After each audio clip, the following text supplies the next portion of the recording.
موضوع الدرس في فضل المعوذتين تفسير ابن كثير.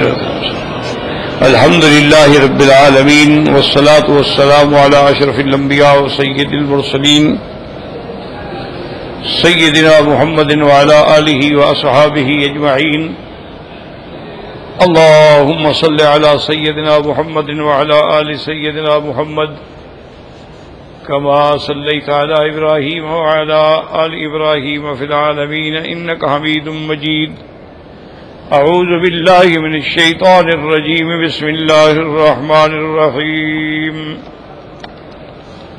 قل أعوذ برب الفلق من شر ما خلق ومن شر غاسق إذا وقب ومن شر النفاثات في العقد ومن شر حاسد إذا حسد. قال المؤلف والمفسر رحمه الله تعالى: أدام النفع بعلومه وعلومكم في الدارين آمين. إلى أن قال ابن جرير رحمه الله تعالى: ولهؤلاء من الآثار ما حدثني نصر بن علي حدثني بكار بن عبد الله بن أخي همام حدثنا محمد بن عبد العزيز بن عمر عبد الرحمن بن عوف النبي عن أبي سلمة عن أبي هريرة رضي الله تعالى عنه عن النبي صلى الله عليه وسلم: ومن شر غاسق إذا وقب النجم الغاسق. تو بعض علماء نے اس روایت کی بنا پر یہ ترجمہ بھی فرمایا ہے کہ غاسق سے مراد جو ہے وہ ستارہ ہے، نجم ہے جب وہ ڈوبتا ہے. قلت وهذا الحديث لا يصير رفعه للنبي صلی اللہ علیہ وسلم. اب مفسر فرماتے ہیں کہ یہ حدیث جو ہے مرفوع نہیں ہے بلکہ موقوف ہے یا قول ہے حضرت ابی ہریرہ کا. قال ابن جریر رحمہ اللہ وقال آخرون هو القمر. اور بعض علماء فرماتے ہیں کہ غاسق سے مراد جو ہے چاند ہے جب چاند ڈوب جاتا ہے. قلت وعمدۃ اصحاب هذا القول ما رواه الامام احمد حدثنا ابو داود الحفی عن ابن ابی ذئب عن الحارث بن ابی سلمة قال قالت عائشہ رضی اللہ تعالی عنہا: اخذ رسول اللہ بیدی فارانی القمر حین طلع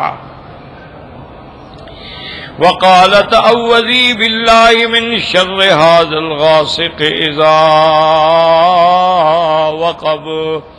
ورواه الترمذي والنسائي في كتاب التفسير من سنبينها من حديث محمد بن عبد الرحمن بن ابي ذئب عن خالد بن الحارث بن عبد الرحمن به.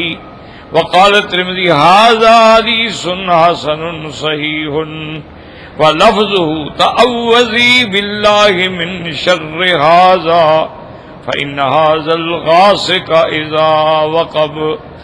اب اس حدیث مبارک میں آتا ہے کہ سیدہ عائشہ صدیقہ رضی اللہ تعالیٰ عنہ فرماتی ہیں کہ حضور پاک نے میرے ہاتھ کو پکڑا اور مجھے چاند دکھلایا جب چاند طلوع ہو رہا تھا، نکل رہا تھا. آپ نے فرمایا کہ اللہ سے پناہ پکڑا کرو من شر هذا الغاسق، اس سے جب یہ ڈوبتا ہے. اسی کو امام ترمذی رحمۃ اللہ علیہ نے بھی روایت فرمایا اور یہ بھی فرمایا ہے کہ یہ حدیث جو ہے حسن صحیح ہے. اور اس میں لفظ یہ ہے تعوذی باللہ من شر هذا، اس سے شر سے پناہ مانگے.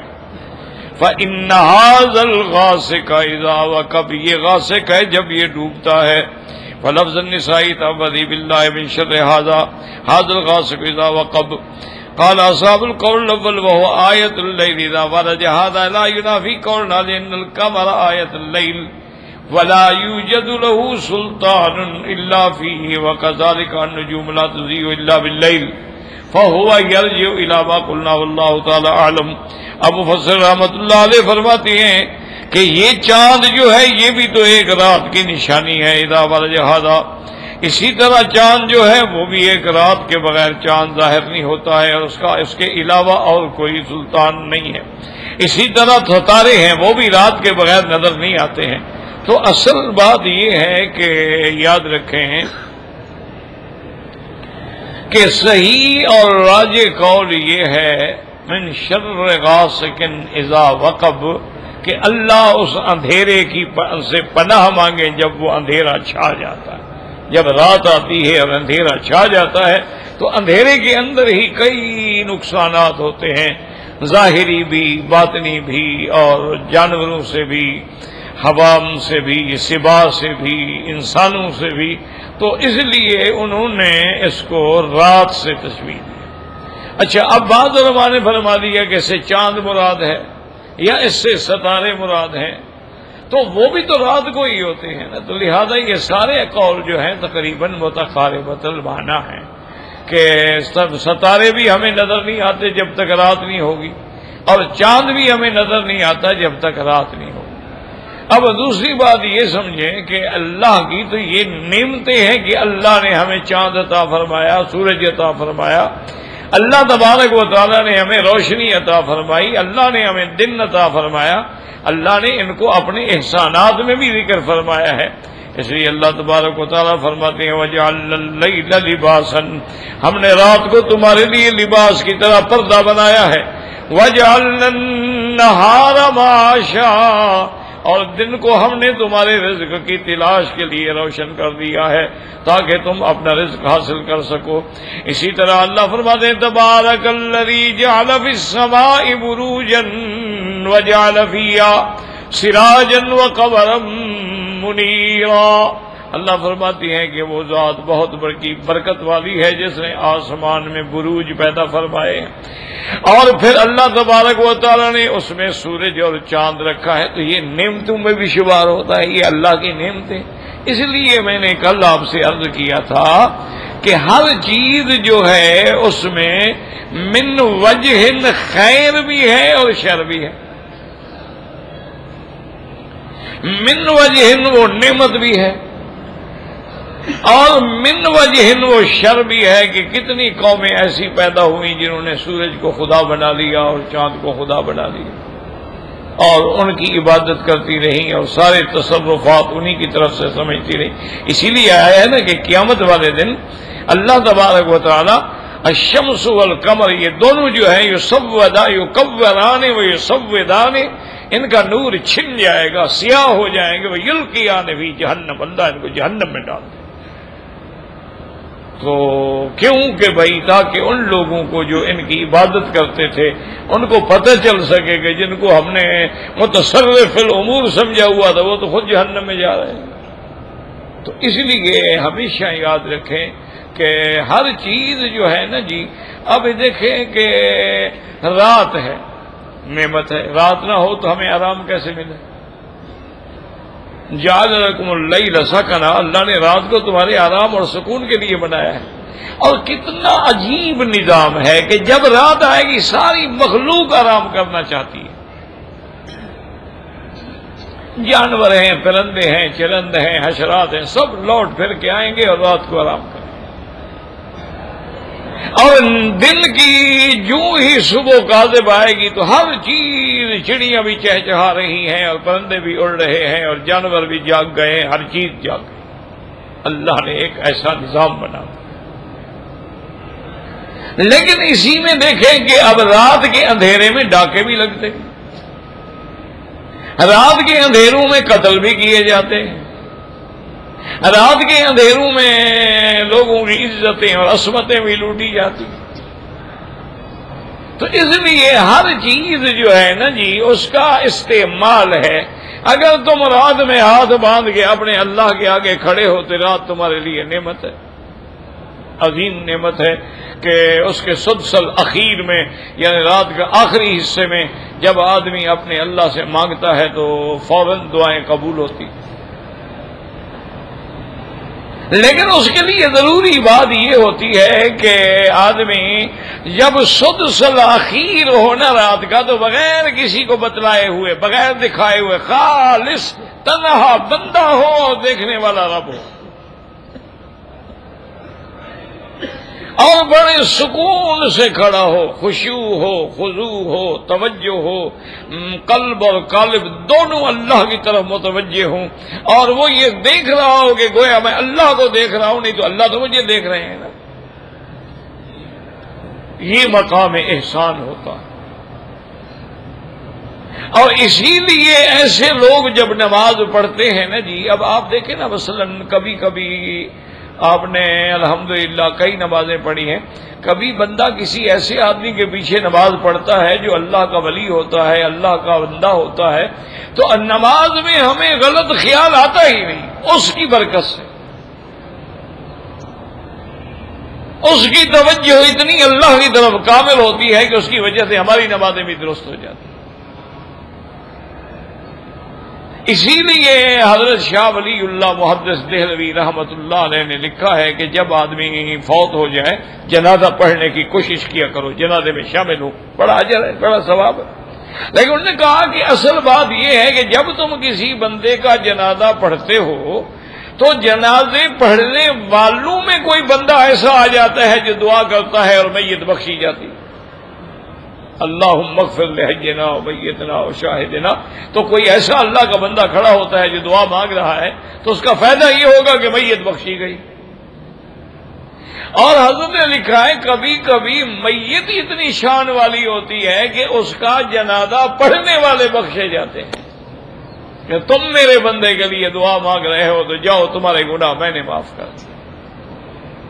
اور یہی وہ فلسفہ ہے جس کو سمجھنے کی کوشش کرو کہ جب تم اولیاء اللہ کی قبروں پہ جاؤ، بالکل جائیں، لاکھ دفعہ جائیں، سرکار دو جہاں خود تشریف لے جاتے تھے شہداء احد کی قبروں پہ، قبروں پہ جانا تو منع نہیں ہے۔ حضور صلی اللہ علیہ وسلم خود جنت البقیع الغرقد تشریف لے جاتے تھے اور بڑی لمبی لمبی دعائیں کرتے تھے، السلام علیکم یا اہل البقیع الغرقد انا انشاءاللہ بکم لاحقون انتم السابقون ونحن الاثر۔ تو قبرستان میں جائیں، قبروں پہ جائیں، اولیاء اللہ کی مزاروں پہ جائیں، کوئی منع نہیں ہے، لیکن مسئلہ سمجھو کہ جب مزار پہ جاؤ تو مزار والے سے نہیں مانگنا کہ پیر صاحب آپ میری مشکل حل کر دیں، یہ نہیں مانگنا، بلکہ اس کے لیے دعا مانگنی ہے کہ یا اللہ یہ تیرا نیک بندہ ہے، صالح بندہ ہے، اس کی قبر کو جنت الفردوس کا ٹکڑا بنا دے، اس کی قبر کو نور سے بھر دے، اس پہ رحمتوں کی بارش کر دے۔ تو جب تم اس کے لیے دعا مانگتے ہو تو اللہ کی رحمت جوش میں آ جاتی ہے کہ ایک حقیر بندہ ہو کر میرے ولی کے لیے مانگ رہا ہے، اللہ فرماتا ہے جاؤ تیری مشکلات میں حل کر دوں۔ تو اصل فلسفہ قبر پہ جانے کا یہ ہے۔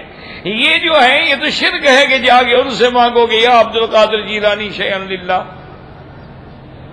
یا غوث اعظم شیئا للہ، یا جا کر تم مزارات میں سجدے کرو اور سجدے چوکٹ چومو اور قبروں پہ جا کے سجدے کرو اور قبر پہ طواف کرو اور قبر پہ ہاتھ باندھ کے کھڑے رہو اور الٹے پاؤں چلو کہ جی مزار والے کی طرف جو ہے ہماری پشت نہ ہو جائے، یہ تو سارا شرک ہے۔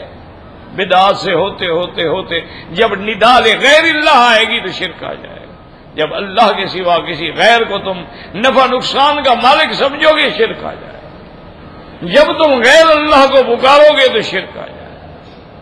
اسی لیے علماء نے منع کیا ہے کہ یا حرف ندا ہے، اس کو غائبانہ اللہ کے سوا کسی کے لیے استعمال نہیں ہو سکتا۔ یا اللہ، یا رحمان، یا رحیم، یا حی یا قیوم، یا ذا الجلال والاکرام، یا رب البیت العتیق، یہ نہیں کہہ سکتے آپ کہ یا جبرائیل، یا میکائیل، یا اسرافیل، یا نبی، یا رسول، یا عبد القادر۔ یہی تو شرک ہے کہ وہ حرف ندا اللہ کے لیے ہے اور تم غیر اللہ کے لیے استعمال کر رہے ہو، اسی کو تو شرک کہتے ہیں۔ اور شرک کیا ہوتا؟ تو اس لیے ہمیشہ یاد رکھیں کہ اللہ تبارک و تعالیٰ کی کوئی چیز حکمت کے بغیر نہیں ہے۔ اللہ نے ہر چیز جو ہے وہ حکمت سے پیدا فرمائی ہے، ہر چیز کے اندر جو ہے دونوں جانبین موجود ہیں، خیر بھی ہے شر بھی ہے۔ اب آگے تیرے استعمال پہ ہے، تو تم کیا محنت کرتے ہو، تم اس کو کس چیز میں استعمال کرتے ہو۔ دیکھو اللہ نے تمہیں آنکھیں دی ہیں، کتنی بڑی نعمت ہے۔ تم کعبہ دیکھ رہے ہو جس کے دیکھنے سے بھی رحمت ملتی ہے، تم قرآن دیکھ رہے ہو جس کے دیکھنے سے بھی رحمت ملتی ہے، تم والدین کے چہرے پہ محبت سے نظر ڈال رہے ہو، اس سے بھی رحمت ملتی ہے۔ اور اگر ان آنکھوں سے تم غیر محرم عورت کو دیکھ رہے ہو کہ کتنا خوبصورت ہے، کیسا جمال ہے، کیسا اس کے بال ہے، کیسا اس کی قامت ہے، تو یہی عذاب ہے۔ تو وہی آنکھیں تمہارے لیے عذاب بن گئی۔ اس لیے حضور پاک نے فرمایا نا، العینان تزنیان، آنکھیں بھی زنا کرتی ہیں، والیدان تزنیان، ہاتھ بھی زنا کرتے ہیں، والرجلان تزنیان، دونوں پاؤں بھی زنا کرتے ہیں، والفرج یصدقہ او یکذبہ۔ آپ نے فرمایا جب تم کسی عورت پہ نظر ڈالتے ہو بری تو یہ آنکھوں کا زنا ہے، جب اس کی طرف چل کے جاتے ہو یہ پاؤں کا زنا ہے، جب اس کو تم پکڑتے ہو یہ ہاتھوں کا زنا ہے، اور اس کے بعد یا گناہ ہو جائے گا یا گناہ نہیں ہوگا، لیکن ہر چیز گناہ کر رہی ہے۔ تو اس لیے اب آپ دیکھیں کہ یہ ہاتھ نعمت بھی ہے اور یہی ہاتھ عذاب بھی ہے، یہ آنکھیں نعمت بھی ہیں اور اگر غلط استعمال کرو گے تو یہی عذاب بھی ہے، یہ پاؤں ہمارے نعمت بھی ہیں، مسجد آ رہے ہو، نماز کے لیے آ رہے ہو، کعبۃ اللہ میں آ رہے ہو۔ صحیح حدیث مبارک میں آتا ہے کہ جو آدمی جمعہ کے دن غسل کرے اور اچھی طرح سے اپنے بال صاف کرے، سر کی اچھی طرح سے غسل کرے اور غسل کرنے کے بعد پاک صاف کپڑے پہنے، خوشبو لگائے اور صبح جلدی چل کے مسجد میں پہنچ کے ممبر کے قریب بیٹھ جائے تاکہ جمعہ کا خطبہ میں سنوں گا، تو حدیث میں آتا ہے اللہ اس کو ہر قدم پر 2 سال کے روزوں کا اور 2 سال کی رات کے جاگنے کا ثواب دیتے ہیں۔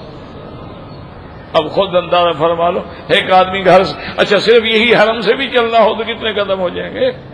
چلو گھر سے جو آتے ہیں سبحان اللہ، ورنہ اگر حرم کے باہر سے بھی آپ آئے ماشاءاللہ تو کتنے ممبر تک پہنچے امام تک تو کتنے قدم ہو جائیں گے؟ اور ہر قدم پر، ہر خطوہ پر جو خطوہ رکھے گا اس کو یہ اجر ملے گا۔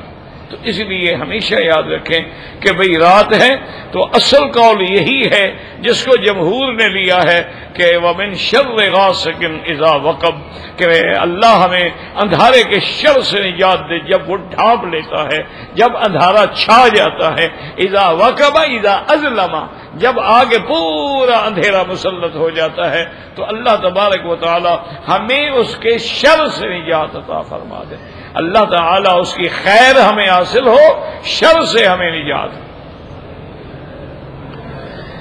اب اس کے بعد اللہ پاک فرماتے ہیں فصل وقوله تعالی ومن شر النفاثات فی العقد، اللہ نے فرمایا کہ پناہ مانگو میرے مدنی پھونک مارنے والیاں جو گرہوں میں پھونک مارتی ہیں۔ قال مجاہد مسلم کا تعالیٰ والضحاک یعنی السواحل، وہ جادوگرنیاں، چونکہ زیادہ تر یہ مسئلہ جو ہے نا وہ عورتوں میں ہوتا ہے، یاد جادو کا۔ اور آج بھی دیکھ لو جتنا ڈھل ملی یقین اور ضعیف اعتقادات ہوتے ہیں عورتوں میں زیادہ ہوتے ہیں۔ اور جی فلاں پیر کی قبر پہ جانا ہے، میں نے منت مانی ہے، اور جی میں نے چادر ڈالنی ہے، میں نے چڑھاوا چڑھانا ہے۔ یہ ساری مصیبت جو ہے اللہ معاف کرے، اللہ معاف کرے، عورتوں میں زیادہ ہوتی ہے، کیونکہ یہ ناقصات العقل بھی ہیں اور ناقصات الدین بھی ہیں، اس لیے ان کے اندر یہ چیزیں زیادہ پائی جاتی ہیں۔ مردوں میں ہی ہیں لیکن یعنی عورتوں میں ان کے تقابل کو دیکھا جائے تو زیادہ ہے۔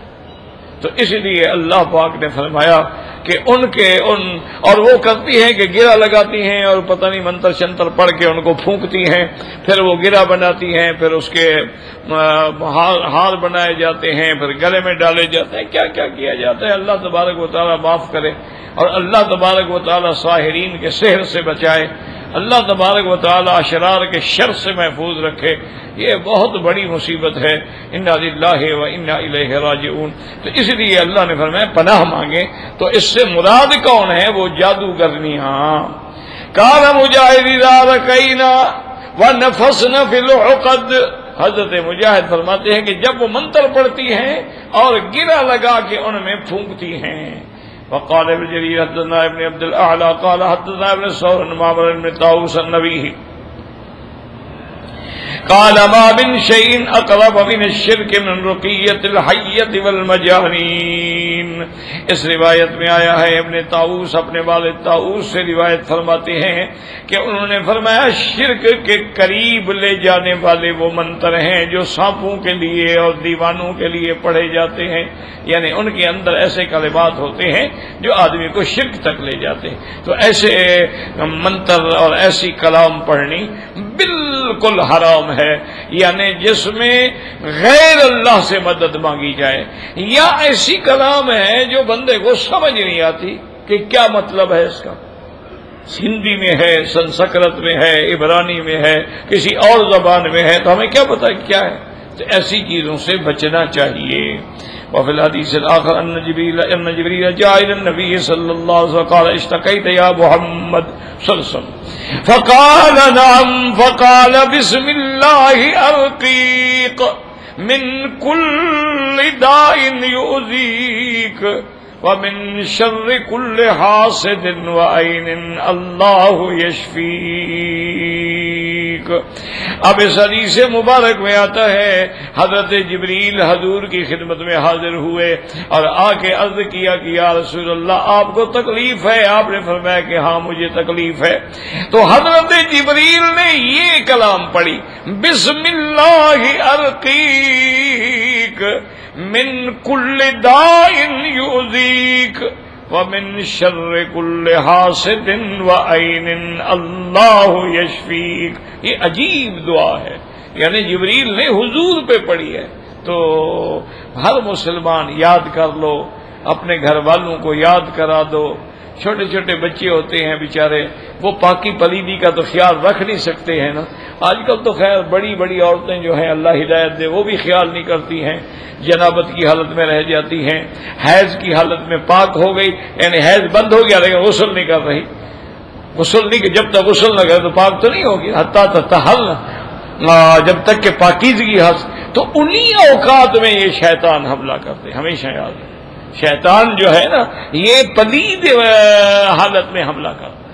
اسی لیے حکم ہے کہ جب تم حمام میں جاؤ، لیٹرین میں جاؤ، تو کپڑا اٹھانے سے پہلے پڑھ لو اللہم انی اعوذ بک من الخبث والخبائث.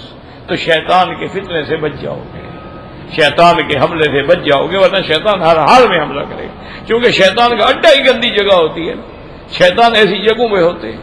اور اسی طرح جب آدمی غفلت کرتے ہیں کہ جنابت میں سو گئے اور پڑے رہے، اچھا جی اٹھ کے نہا لیں گے، اچھا جی جب نیند کھلے گی نہا لیں، اسی ناپاکی کے دوران میں شیطان حملہ کرتا ہے. وہ جنات حملہ کرتے ہیں، وہ جادوگر حملہ کرتے ہیں. کیونکہ جب آدمی پاک ہے، وضو ہے، پاک ہے، ذکر اللہ کا کر رہا ہے، اس وقت کیسے حملہ ہوگا؟ اس وقت تو حملہ ہو نہیں سکتا نا. آپ نماز میں کھڑے ہیں تو آپ پہ جادو تھوڑا چل جائے گا.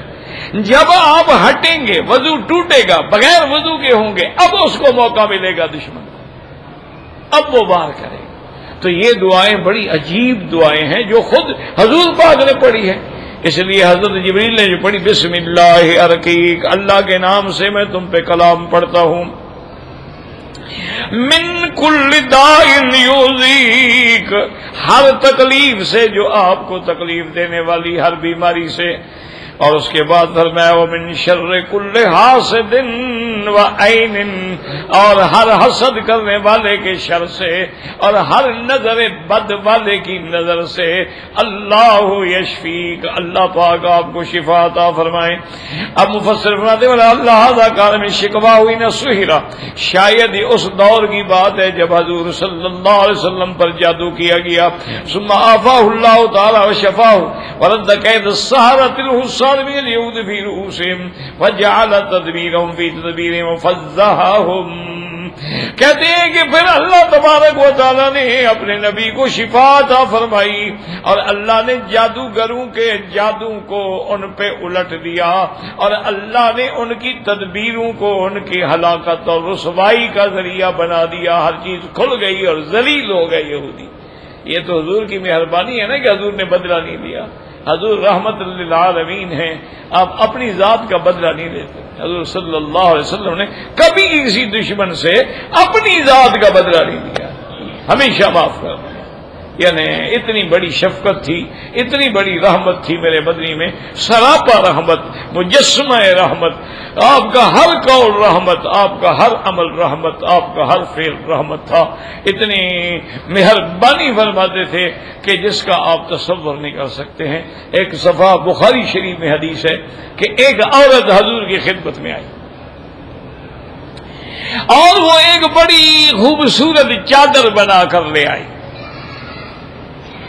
اس نے کہا کہ یا رسول اللہ صلی اللہ علیہ وسلم انی نسجت هذه بیدی، اس چادر کو میں نے اپنے ہاتھ سے بنا ہے اور میری یہی تمنا تھی کہ میں اپنے ہاتھ سے چادر بن کے بنا کے، جیسے ہمارے یہاں بھی بناتے ہیں نا، کروشیا سے بناتے ہیں، سلائی سے بنا، تو میری تمنا یہ تھی کہ آپ میں مسکین کا یہ ہدیہ قبول کریں اور یہ چادر آپ پہنیں۔ حضور پاک نے چادر قبول فرمائی اور چادر پہن لی، اور بڑی خوبصورت چادر۔ صحابہ دیکھ کے حیران ہو گئے کہ بھی آج تو حضور کا چہرہ بڑا نکھرا نکھرا۔ اب حضور جب مسجد میں آئے تو ایک صحابی نے کھڑے ہو کے کہا کہ یا رسول اللہ صلی اللہ علیہ وسلم، یہ چادر تو ماشاءاللہ ماشاءاللہ بڑی خوبصورت۔ اسی لیے ہمیشہ یاد رکھو، جب کسی کا بچہ دیکھو، گھر دیکھو، گاڑی دیکھو، کوئی چیز دیکھو اور آپ کو اچھی لگے تو فوراً کہا کرو ماشاءاللہ ماشاءاللہ ماشاءاللہ تبارک اللہ ماشاءاللہ لا حول ولا قوت الا باللہ، پھر نظر نہیں لگتی ہے، پھر اس کو نقصان نہیں ہوتا۔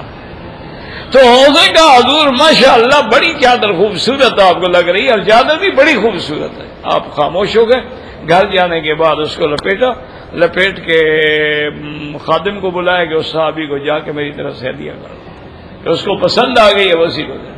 یعنی یہ شفقت دیکھیں حضور پاک کی۔ حالانکہ صحابہ کہتے ہیں کہ ان دنوں حضور کو چادر کی ضرورت بھی تھی، لیکن آپ نے فرمایا کہ نہیں، ایک صحابی کو ایک چیز پسند آ گئی، وہ ٹھیک ہے اس کو دے دو۔ اتنی شفقت تھی، تو اس لیے جو آپ کو جادو ہوا تو اس دور کی مفسر فرماتے ہیں کہ شاید یہ انہیں، لیکن اللہ نے شفا دے دی اور اللہ نے یہودیوں کو ذلیل اور شرمندہ کر دیا۔ وَلَكِنْ مَا هَذَا لَمْ يُعَاتِبْهُ رَسُولُ اللَّهِ يَوْمٌ مِّنَ الدَّهْرِ بَلْ كَفَى اللَّهُ وَشَفَا وَعَفَا۔ کہتا ہے مفسر رحمت اللہ علیہ، جب سب کچھ واضح ہو گیا لیکن ایک دن بھی حضور نے ان پہ کوئی ناراضگی ظاہر نہیں کی، کوئی غصہ نہیں کیا، کوئی ان پر، ورنہ انہوں نے جادو کیا تھا، جادو کرنا کفر ہے، حضور چاہتے تو اسی وقت بلا کے ان کو سزائے موت دے دیتے، لیکن آپ نے کہا کہ نہیں، بس اللہ نے مجھے کافی ہے، اللہ نے مجھے شفا دی ہے۔ حتیٰ کہ وہ جب جادو نکالا گیا نا کنویں سے، بئر زروان، اس کنویں کا نام تھا بئر زروان، تو حضور فرماتے ہیں اس کا پانی ایسے تھا کل ہننا، جیسے مہندی کا رنگ ہوتا ہے، اور اس کے ارد گرد جو کھجوریں تھیں، ان کے درخت تھے کھجوروں کے، وہ ایسے جھنڈ تھے کہ انہم رؤوس الشیاطین، جیسے شیطانوں کے سر ہوں، کوئی پھل شل نہیں، ایسے ٹنڈ منڈ کھڑے ہیں۔ تو وہ جب جادو نکالا گیا تو وہ کنگھی تھی، اور کنگھی میں میرے مدنی پاک کے بال تھے، اور ان بالوں پر گریں لگائی گئی اور پھر سوئیاں لگائی گئی۔ تو جب حضور نے پڑھا اور یہی آیتیں حضور پڑھتے گئے، قل اعوذ بالفلق، اور کھولتے گئے، قل اعوذ بالفلق من شر ما خلق، کھولتے گئے والناس تک پہنچے اور ساری گریں کھل گئیں۔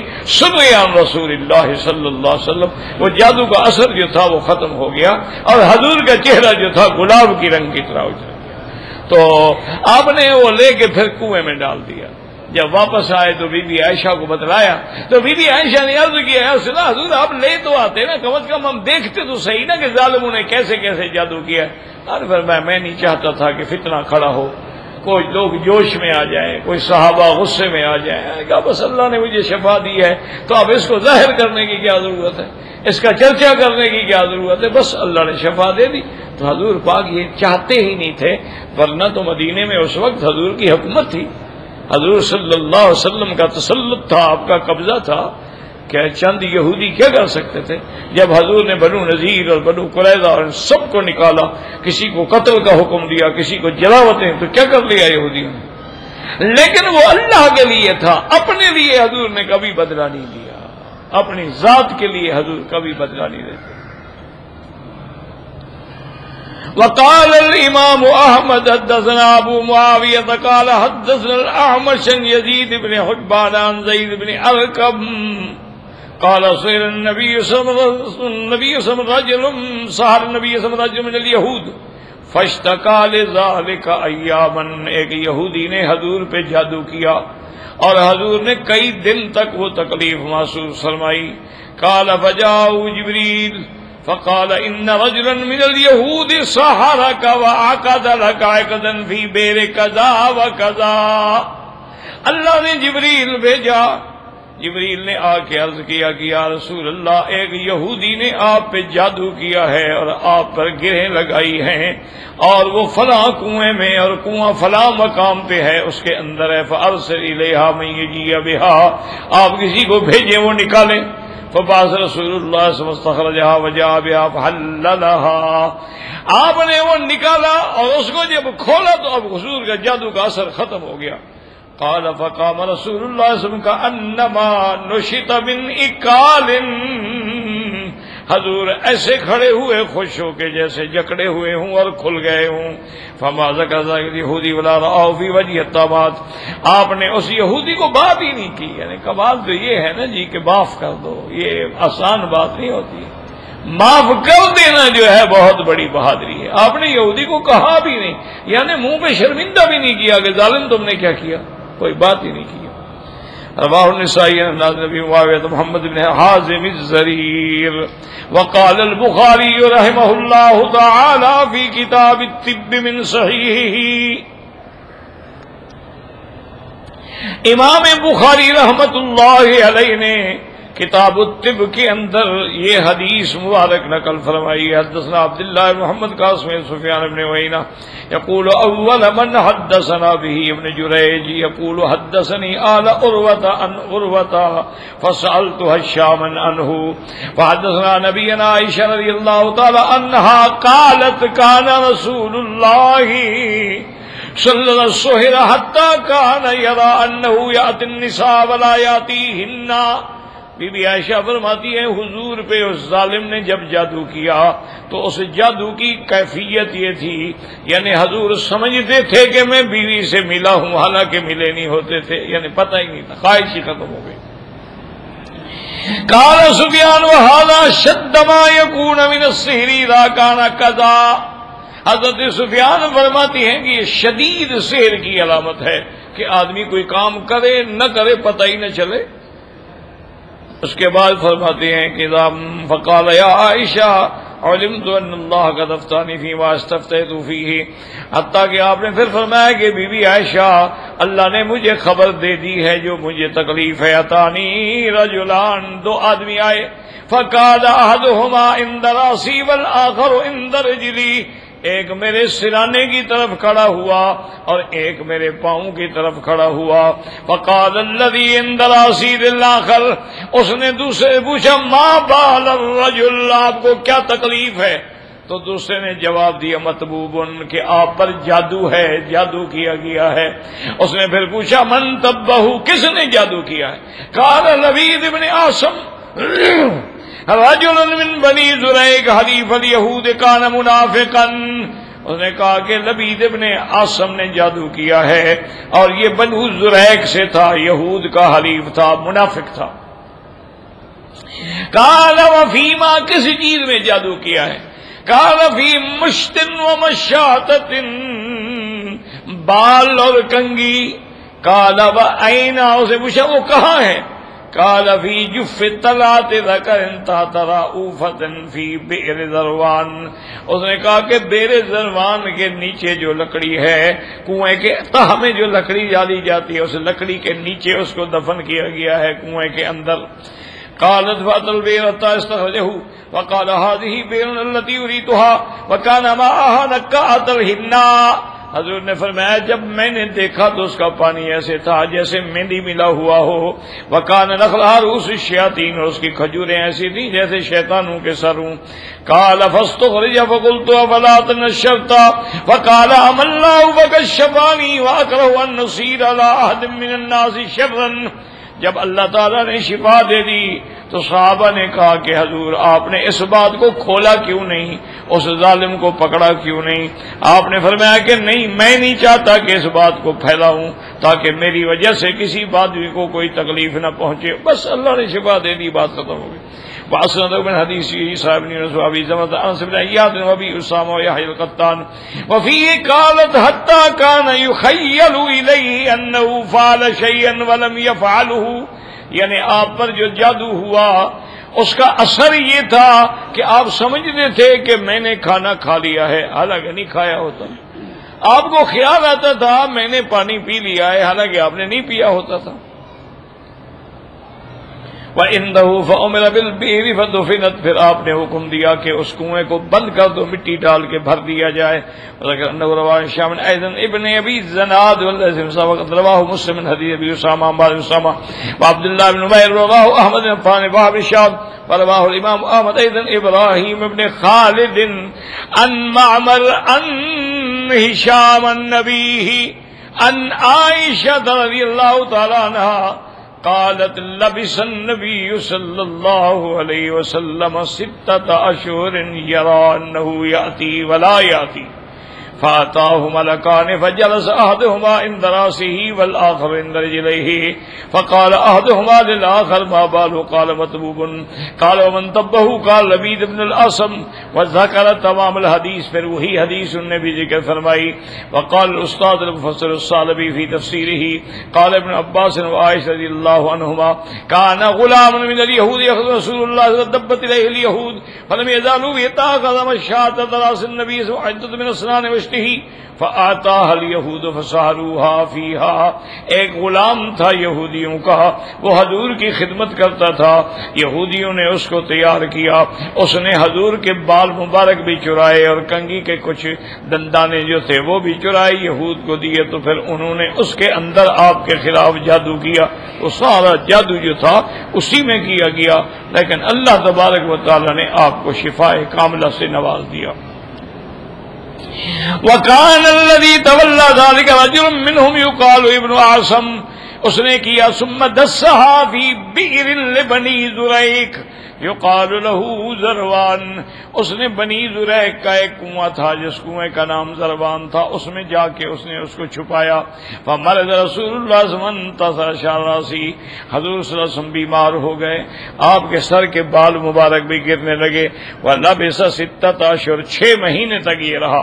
یرا انه یاتی النساء ولا یاتیہن، آپ کا خیال ہوتا تھا کہ میں بیوی کے پاس گیا ہوں، حالانکہ نہیں گئے ہوتے تھے.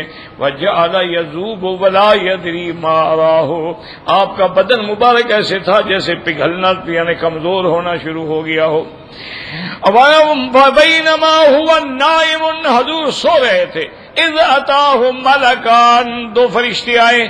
فجلس احدهما عند راسه والاخر عند رجليه فقال الذي عند رجليه للذي عند راسه ما بال الرجل؟ قال طب. قال وما طب؟ قال سحر سحر.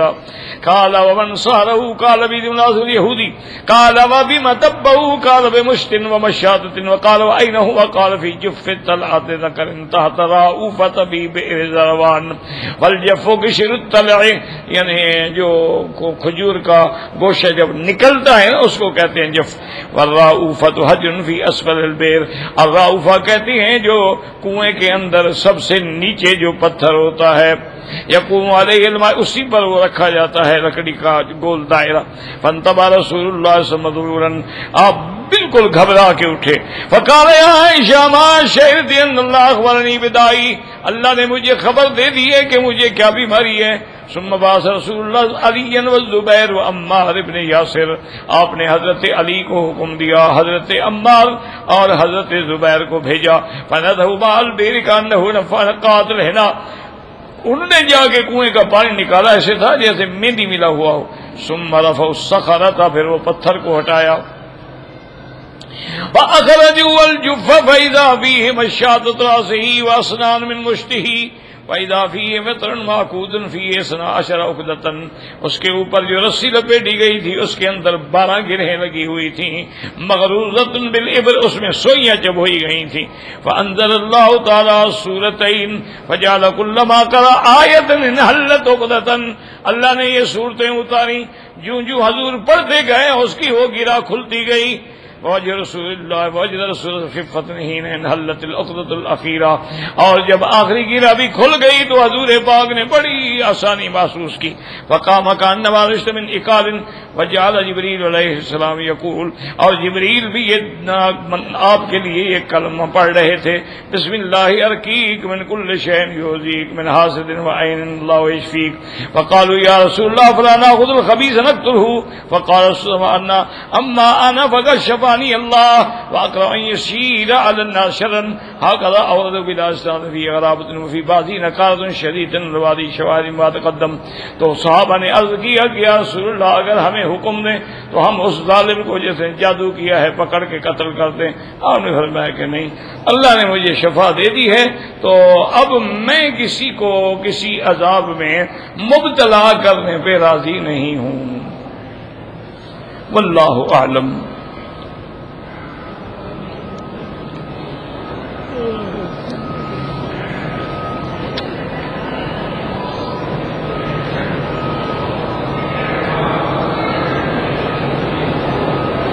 کہتے جی کہ یہاں پر جو ہے جو حمام بنے ہوئے ہیں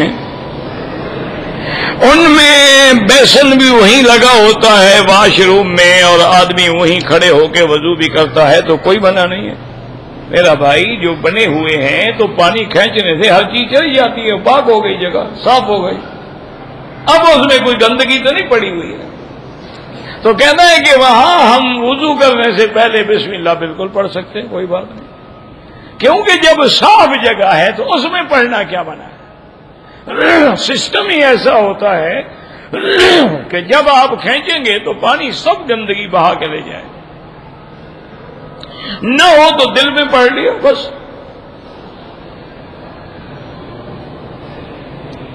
ہر انسان کے ساتھ دو فرشتے ہوتے ہیں، بالکل یہ تو قرآن کا مسئلہ ہے.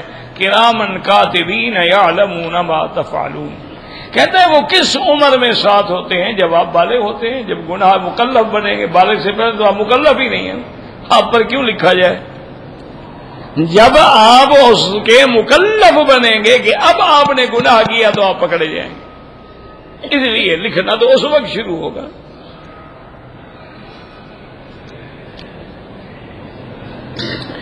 اگر کوئی سرکاری ملازم ریٹائر ہوتا ہے تو اس کا جو جی پی فنڈ ہوتا ہے وہ لے سکتا ہے، لیکن جتنی اس کی تنخواہ سے کاٹا گیا ہے وہ اس کے لیے حلال ہے. اس کے اوپر جو ملے گا وہ سود ہے، وہ حرام ہے.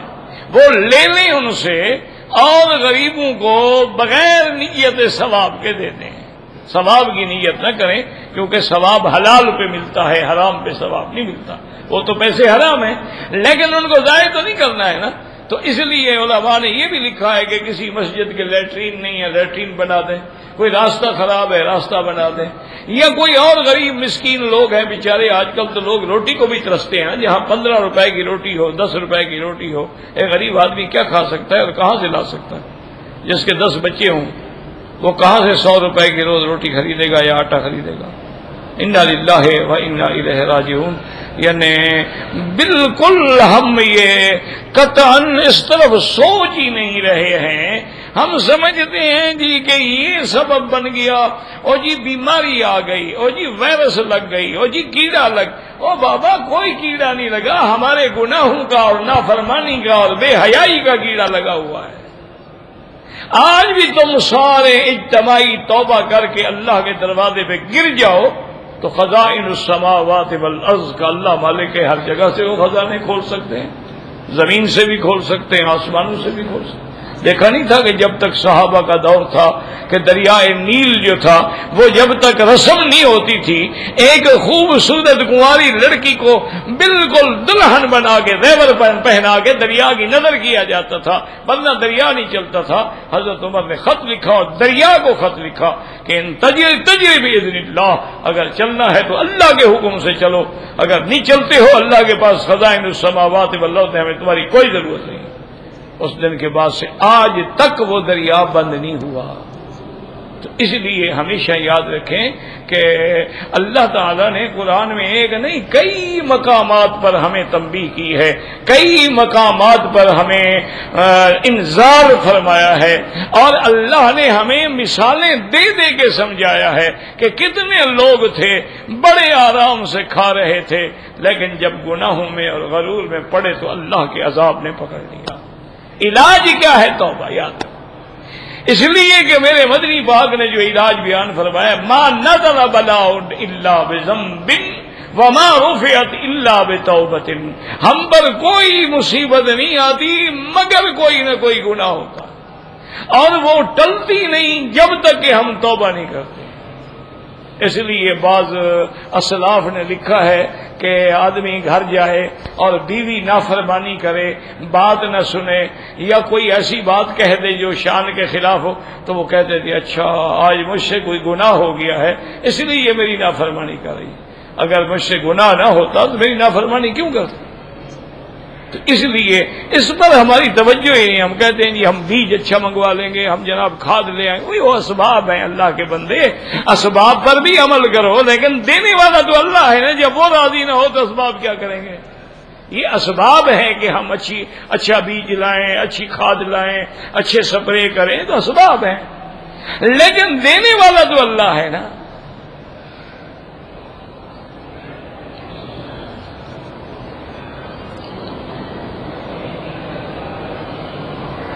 کہتے جی کہ اگر کسی آدمی نے عمرہ کیا ہے، مرد ہے یا عورت ہے، طواف کرنے کے بعد صفا مروہ کرنے کے بعد اپنے بال خود کاٹ لے، بالکل ٹھیک ہے، کوئی منع نہیں۔ عورت بھی اپنے بال پکڑ کے خود کاٹ لے پور کے برابر، مرد بھی سیفٹی سے اپنا حل خود کر لے، مشین پھیر لے، کوئی بات نہیں۔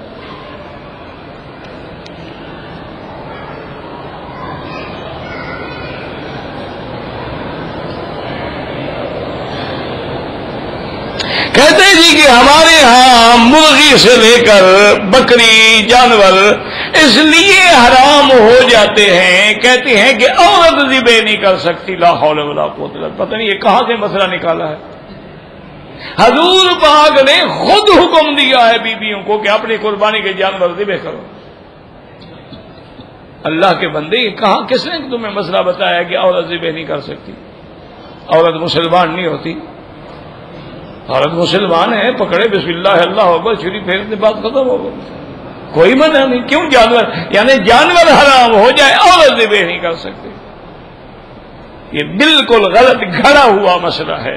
عورت ذبح بھی کر سکتی ہے، عورت پکا بھی سکتی ہے، عورت کھلا بھی سکتی ہے، کوئی منع نہیں۔ بلکہ قربانی کے جانور تو حضور فرماتے تھے عورتیں اپنا خود ذبح کریں۔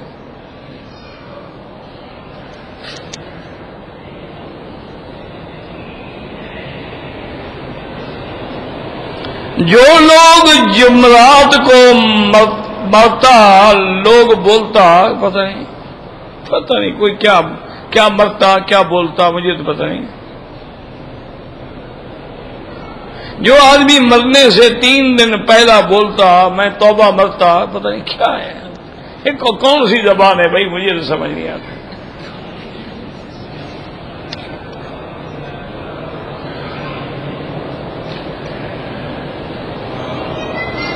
اگر حمام میں ہم بیٹھے ہیں اور ہمارا کپڑے کا کچھ حصہ حمام کے پانی میں ڈوب گیا، دھو ڈالو بس، اور کیا، دھو کے پاک کر لو۔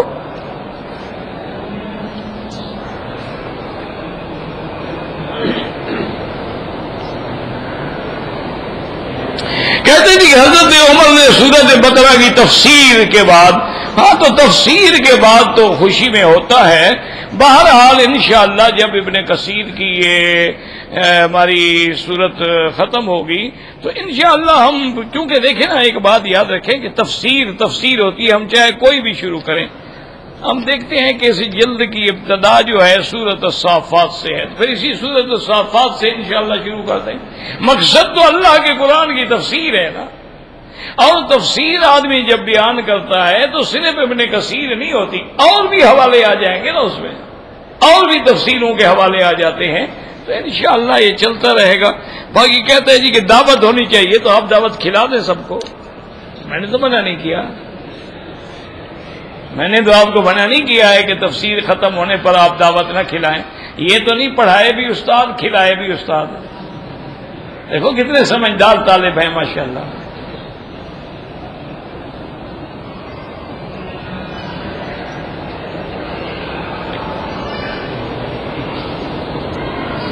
کہتے ہیں جی کہ نماز جنازہ میں بالغ بھی ہے نابالغ بھی ہے، لڑکا بھی ہے لڑکی بھی ہے، تو کیا کریں؟ کچھ نہ کریں، وہی کافی ہے. اللہم اغفر لحینا ومیتنا وشاہدنا وغائبنا وصغیرنا وکبیرنا وذکرنا وانثانا. سب کے لیے ہوگی، اور وہی دعا سب کے لیے، کوئی فکر کی ضرورت نہیں ہے.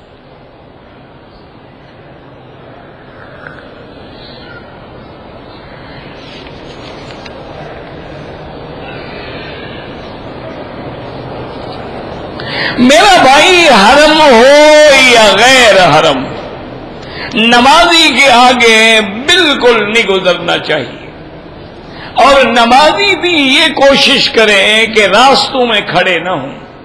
آپ راستے میں کھڑے ہیں، لوگوں نے تو گزرنا ہے نا، پھر تم گناہگار ہو، گزرنے والا گناہگار نہیں ہے. نماز پڑھ کے کچھ دیر بیٹھ جاؤ، تسبیحات پڑھو تاکہ لوگ آسانی سے نکل جائیں. پھر جگہ ڈھونڈو، جیسے صحابہ ستونوں کے پیچھے کھڑے ہو کے نماز پڑھ لیتے ہیں تاکہ آگے کوئی گزرے ہی نہیں. کوئی سترہ آگے رکھ لیتے تھے تاکہ کوئی گزرے نہیں. تو بہرحال ایک صف کے فاصلے سے گزر جائے تو کوئی حرج نہیں.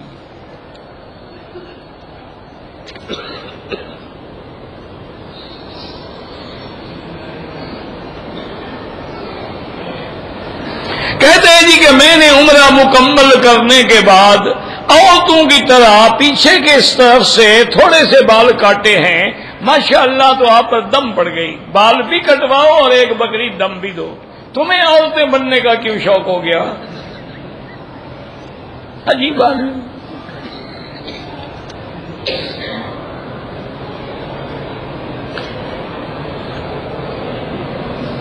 میں نے عمرے سے پہلے ایک صدقہ دینے کی نیت کی تھی. تو جتنا اللہ توفیق دے صدقہ کر دو، جتنا پیسے ہوں، جتنی چیز ہو، قریب کسی کو کھانا کھلا دو، کسی کو پیسے دے دو، جو بھی کر سکتے ہو.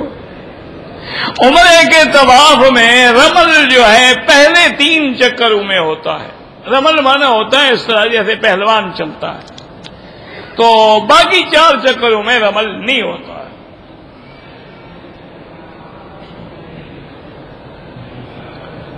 صفا کرنے سے پہلے عمرے میں کیا کرنا ہے؟ کچھ نہیں کرنا ہے. آپ نے 2 رکعت نماز پڑھی، طواف کے بعد دعا مانگی، پھر صفا کے لیے گئے تو کعبہ حجر اسود کا استلام کریں، اللہ اکبر وللہ الحمد، اور صفا مروہ چلے جائیں.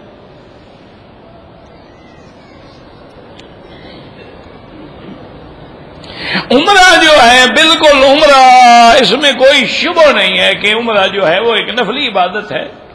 لیکن جب آدمی نیت کر لیتا ہے پھر تو اس کا پورا کرنا واجب ہو جاتا ہے.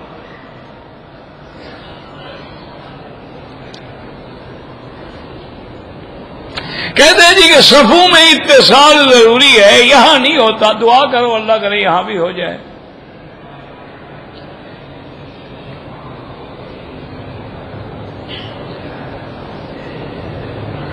میں نے عمرہ کیا، طواف کے 7 چکر لگائے، اس کے بعد پھر میں نے نفلی طواف کیا، احرام کھول کے سر مڑا دیا، صفا مروہ نہیں دوڑا، ایک بکری دم پڑ گئی.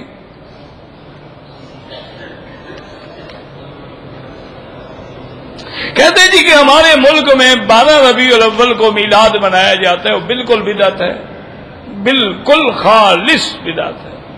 اگر میلاد میرے بھائی میرے بزرگ سنت ہوتا، سب سے پہلے بی بی فاطمہ میلاد مناتے، حسن حسین میلاد مناتے، حضرت ابو بکر عمر عثمان و علی میلاد مناتے.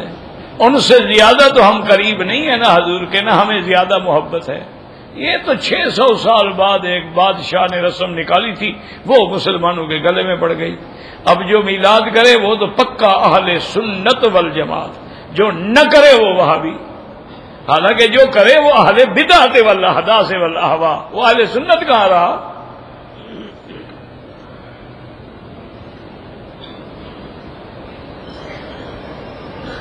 کچھ ساتھی اوپر نماز صفے بنا کے مغرب کی نماز پڑھتے ہیں جماعت کے ساتھ، دوسرے لوگوں سے علیحدہ، پتہ نہیں کیوں، ان سے پوچھو وجہ کیا ہے، ہمیں تو پتہ نہیں ہے نا، ہم کیسے بتا سکتے ہیں کیوں پڑھتے ہیں؟ اگر ظہر کی نماز کی پہلی 4 رکعت سنت جو ہے وہ حنفی حضرات کے نزدیک مؤکدہ ہے، یعنی اگر نہیں پڑھ سکا تو نماز کے بعد بھی اس کو پڑھنی ہو۔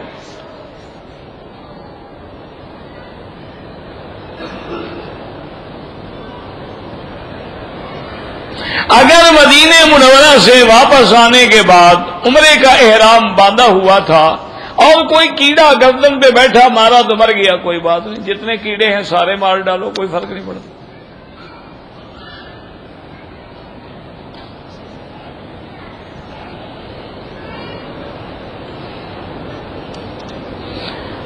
سہیل ان کے خاندان میں رنجش، اللہ الف بین قلوبہم، ان کی صلح ہو جائے اور جھگڑے دور ہو جائیں۔ اللہم الف بین قلوبنا واصلح ذات بیننا واہدنا سبل السلام ونجنا من الظلمات الی النور۔ راستے میں کوئی چیز ملے پہلے تو اٹھاؤ نہیں، اگر اٹھا لی ہے تو متعلقہ چوکیاں جگہ بنی ہوئی جا کے جمع کرا دو۔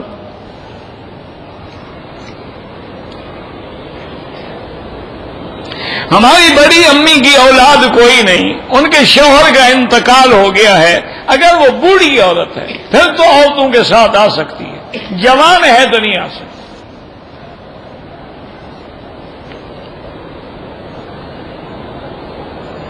اگر عورت کا محرم نہ ہو تو حج نہ کرے، اللہ نے معاف کیا ہے، کوئی ضروری نہیں، اس کے لیے حج ضروری ہے ہی نہیں۔ محرم کے بغیر سفر کرنا ناجائز ہے، حتیٰ کہ حج ہے عمرہ ہے، کچھ جب اللہ نے کہا کہ نہیں ہے محرم تو نہ کرو، یا وہ پھر محرم پیدا کرے۔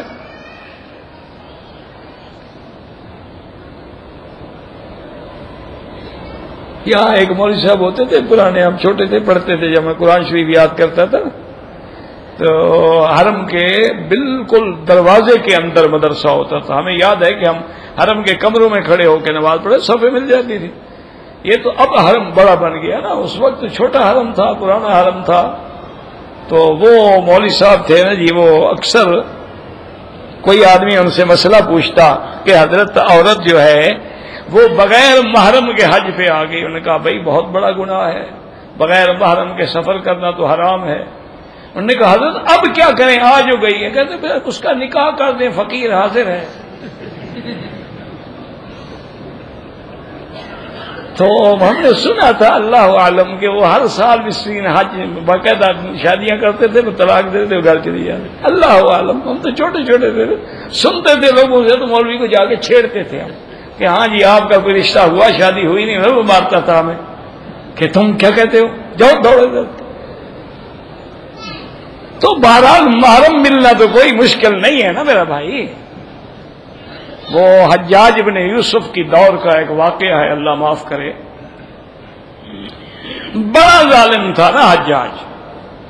اس نے ایک عورت کا شوہر بھی پکڑ لیا، بیٹا بھی پکڑ لیا، بھائی بھی پکڑ لیا، اور حجاج کے پکڑنے کا معنی تو یہی تھا نا موت۔ وہ عورت بیچاری چیختی چلاتی فریاد کرتی حجاج کے دربار میں پہنچی، اس نے کہا حجاج مہربانی کرو، میرا شوہر بھی پکڑ لیا، بیٹا بھی پکڑ لیا، بھائی بھی پکڑ لیا، مہربانی کرو کسی کو تو معاف کرو۔ اس نے کہا پتہ نہیں وہ موڈ میں بیٹھا تھا، اس نے کہا دیکھو بات سنو، ان تین میں جس کو چاہو چن لو، ایک کو میں چھوڑ دوں گا۔ اس نے کہا میرے بھائی کو چھوڑ دو۔ تو حجاج بڑا حیران ہوا، اس نے کہا تم کیسی عورت ہو، اپنا بیٹا بھی نہیں مانگا، شوہر بھی نہیں مانگا، بھائی کو چھوڑ دو۔ اس نے کہا بات دیکھ، الزوج موجود والاولاد مولود۔ اس نے کہا حجاج شوہر مجھے مل جائے گا، میں جوان خوبصورت لڑکی ہوں، اور اس کے بعد بچہ بھی میرا پیدا ہو جائے گا، بھائی میں کہاں سے لاؤں گی؟ بھائی تو اب مجھے نہیں مل سکتا نا، وہ تو میرے ماں باپ ہوتے تو بھائی ملے گا نا۔